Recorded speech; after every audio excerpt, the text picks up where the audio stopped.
Assalamualaikum warahmatullahi wabarakatuh. Perkenalkan, nama saya Latifatul Rifdan Azizah, NIM 18053047.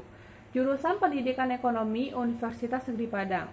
Setelah video pembuatan media elektronik kemarin, inilah hasil dari slide instruksional yang dibuat pada situs atau aplikasi Canva.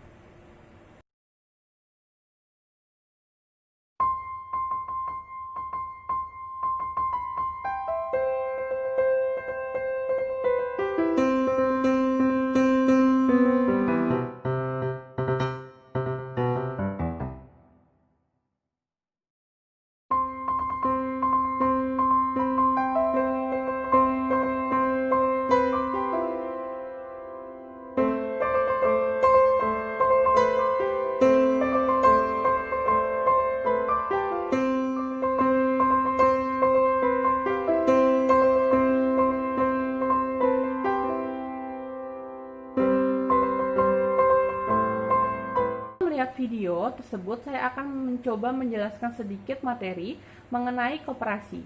Nah, dalam mata pelajaran ekonomi peminatan Satuan Pendidikan SMA atau MA kelas 10, kompetensi dasar atau KD-nya yaitu 3.4 mendeskripsikan konsep koperasi dan pengelolaan koperasi. Yang materi pokoknya adalah pengertian koperasi, asas koperasi, prinsip-prinsip koperasi, tujuan koperasi, jenis-jenis koperasi, dan yang terakhir yaitu selisih hasil usaha atau SHU koperasi. Materi yang pertama yaitu pengertian koperasi.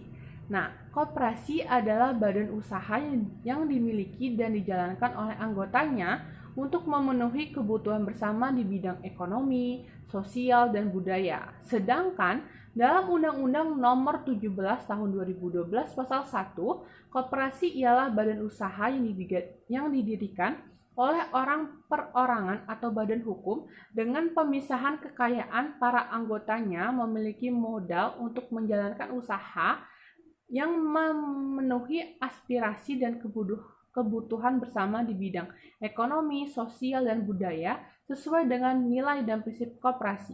Materi yang kedua yaitu tentang prinsip koperasi. Menjalankan koperasi berbeda dengan menjalankan usaha biasa karena ada prinsip-prinsip yang harus dipenuhi. Nah, yang pertama yaitu koperasi bersifat sukarela dan terbuka. Yang kedua, pengawasan oleh anggota diselenggarakan secara demokrasi.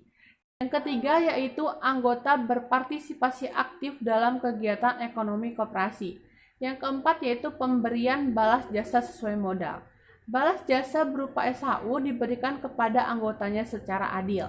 Bagi anggota yang menyertakan modal besar, maka SHU yang diterima akan besar juga. Begitu juga sebaliknya. Yang kelima yaitu koperasi merupakan badan usaha swadaya yang otonom dan independen. Artinya, dalam menjalankan usahanya, koperasi tidak dipengaruhi oleh kepentingan individu anggotanya maupun kepentingan pihak luar. Lalu yang keenam yaitu koperasi menyelenggarakan pendidikan dan pelatihan. Pendidikan dan pelatihan untuk anggota bertujuan untuk meningkatkan kemampuan mereka sehingga koperasi dapat beroperasi lebih baik lagi. Nah, materi yang ketiga yaitu tentang tujuan koperasi. Berikut ini secara khusus tujuan didirikannya koperasi, yaitu yang pertama, menyejahterakan anggota koperasi dan masyarakat sekitar. Yang kedua, memperbaiki kehidupan para anggota dan masyarakat di bidang ekonomi. Yang ketiga, mewujudkan masyarakat adil, maju, dan makmur. Yang keempat, membangun tatanan perekonomian nasional. Materi yang keempat yaitu tentang jenis koperasi. Terdapat 3 jenis koperasi yang ada di Indonesia. Jenis ini dibedakan berdasarkan tujuan dan juga bentuknya. Yang pertama yaitu koperasi produksi. Koperasi produksi adalah koperasi yang memiliki kegiatan dalam hal penampungan barang. Barang yang disediakan di dalam koperasi produksi adalah barang-barang yang dihasilkan atau diproduksi oleh para anggotanya. Contohnya yaitu koperasi produksi susu karena mereka memproduksi susu, atau koperasi hasil kerajinan lainnya yang menjual beberapa kerajinan yang dibuat oleh anggotanya. Yang kedua yaitu koperasi konsumsi. Sesuai dengan namanya, koperasi ini bertujuan untuk menyediakan anggotanya barang-barang konsumsi dengan harga yang relatif murah, namun dengan kualitas yang bagus.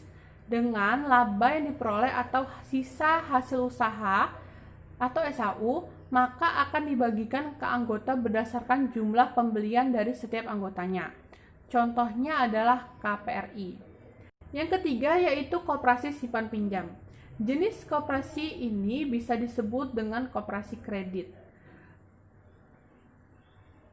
Tujuannya yaitu untuk menyediakan uang bagi para anggota untuk memenuhi keperluan para anggotanya. Lalu materi yang terakhir yaitu mengenai pengertian SHU. SHU diatur dalam Undang-Undang Nomor 25 Tahun 1992 tentang Perkoperasian.